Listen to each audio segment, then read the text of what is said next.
Assalamualaikum warahmatullahi wabarakatuh. Alhamdulillahirabbil alamin wa bihi nasta'in wa ala umuri dunya waddin.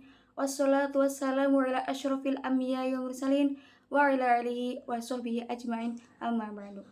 Alhamdulillahilladzi kun wafaqa lil ilmi khairu khalqihi wa lituqa hatta nas qulubuhum min nahwihi fa min ilmi sya'nihi lam tahwihi. Alhamdulillah, segala puji bagi Allah yang mana telah merahmati kita sehingga banyaknya beribu-ribu nikmat di dunia ini. Semoga hingga sampai akhir ayat. Amin amin. Shalawat serta salam telah tercurahkan kepada Nabi Muhammad SAW. Semoga kita mendapat syafaat beliau di yaumil akhir hingga akhirat nanti. Di sini saya akan menjelaskan mengenai darah yang keluar dari seorang perempuan, yaitu darah yang keluar dari rahim seorang perempuan itu ada 4. Yang pertama, darah haid. Yang kedua, darah nifas. Dan yang ketiga, darah fasad atau istihadah. Dan yang keempat adalah darah tolku. Mengenai darah haid, apa sih yang dinamakan darah haid? Darah haid ialah darah yang keluar dari rahim seorang perempuan dengan keadaan sehat dan tidak sakit. Dan paling sedikitnya darah haid itu 1 hari 1 malam. Lumrahnya haid yaitu 7 hari, 6 atau 7 hari. Dan paling banyaknya haid itu yaitu 15 hari 15 malam. Kemudian yaitu ada darah nifas. Darah nifas, apa sih yang dinamakan darah nifas?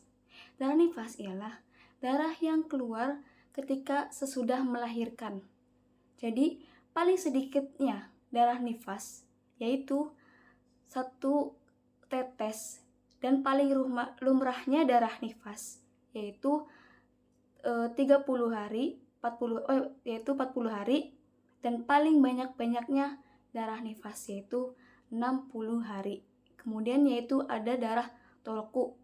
Darah tolku yaitu darah yang keluar dari rahim seorang perempuan ketika sebelum melahirkan. Jadi sebelum melahirkan, seorang ibu akan mengeluarkan darah, yaitu namanya darah tolku. Kemudian yaitu yang terakhir, yang keempat, darah istihadah atau darah fasad. Yang dinamakan darah istihadah atau fasad yaitu darah yang keluar ketika bukan di masa-masa haid. Darah yang keluar bisa terjadi darah tersebut yaitu darah penyakit disebutnya. Seperti dalam kitab Safinatun Najah dalam pasal faslun aqallul haidi yaumun wa lailatun wa ghalibuhu sittun au sab'un wa aktsaruhu 15 yauman bilayaliha wa aqallu tuhri bainal haidataini 15 yauman wa ghalibuhu arba'atun wa ishruna yauman au salasatun wa ishruna yauman au salasatun wa ishruna yauman wala hadda li aksarihi aqalun nifasi majjatun wa ghalibuhu arba'una yauman wa aktsaruhu sittuna yauman.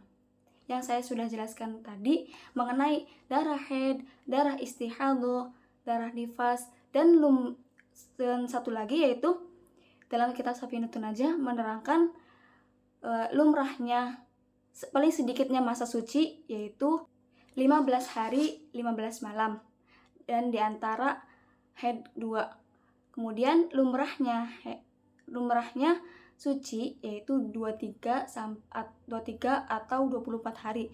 Kemudian banyaknya masa suci itu tidak terhitung. Jadi ketika 2 bulan atau 3 bulan si perempuan tersebut tidak haid, maka dia tersebut masih dihukuminya suci. Bab haid juga diterangkan dalam surat Al-Baqarah ayat 222 yang berbunyi A'udzubillahi minasyaitonirrajim. Bismillahirrahmanirrahim. Wa yas'alunaka 'anil mahid qul huwa adan fa'tazilun nisaa fil mahid wa la taqrabuhunna hatta yathurn fa idza tatahharna fa'tuhunna min haitsu amarakumullah Innallaha yuhibbut tawwabin wa yuhibbul mutatahhirin. Yang artinya, mereka bertanya kepada Nabi Muhammad tentang haid. Katakanlah, itu adalah suatu kotoran, maka jauhilah para istri dari melakukan hubungan intim pada waktu haid, dan jangan kamu dekati mereka untuk melakukan hubungan intim hingga mereka suci habis masa haid. Apabila mereka benar-benar suci setelah mandi wajib, campurilah mereka sesuai dengan ketentuan yang diperintahkan Allah kepadamu. Sesungguhnya Allah menyukai orang-orang yang bertobat dan menyukai orang-orang yang menyucikan diri. Yang mana ketika seseorang yang sedang mengeluarkan darah, entah itu haid, nifas, istihadah, atau tolku, dia tidak boleh untuk bersetubuh dengan suaminya, karena Allah melarang untuk melakukan hal tersebut. Mungkin sekian dari saya. Wassalamualaikum warahmatullahi wabarakatuh.